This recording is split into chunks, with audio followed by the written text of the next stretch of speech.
మీ దృష్టిలో సక్సెస్, ఇతను సక్సెస్ఫుల్ అని ఇన్ యువర్ పర్స్పెక్టివ్ సక్సెస్ అంటే ఏంది? ప్రొఫెషనల్ గా వాడిది ఏ ప్రొఫెషన్ అయినా ఉండదు, అబ్బాయి కానీ అమ్మాయి కానీ, వాడు ఆ రోజు చేసే వర్క్ వాడికి నచ్చితే వాడు సక్సెస్ అయినట్టే. అపార్ట్ ఫ్రమ్ మనీ ఇవన్నీ కాకుండా వాడికి అరే ఈ రోజు నేను ఉద్యోగం పోతున్నా, అరే ఏం పోతాం రా బాబు అట్లా కాకుండా ఈ టైం టు ఈ టైం వాడి వర్క్ ని వాడు ఎంజాయ్ చేస్తున్నాడంటే ఫస్ట్ వాడికి సక్సెస్ వచ్చినట్టే. తర్వాత మెయిన్ ఇంపార్టెంట్ థింగ్ మీ పేరెంట్స్ హ్యాపీగా ఉన్నారా లేదా.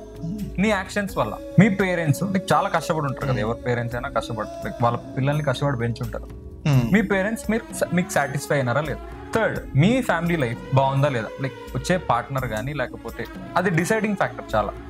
చాలా మంది పార్ట్నర్స్ సరిగా చేసుకోలేక కొంచెం ఇబ్బంది పడుతున్నారు కదా, డివోర్స్లు ఇవ్వాలి.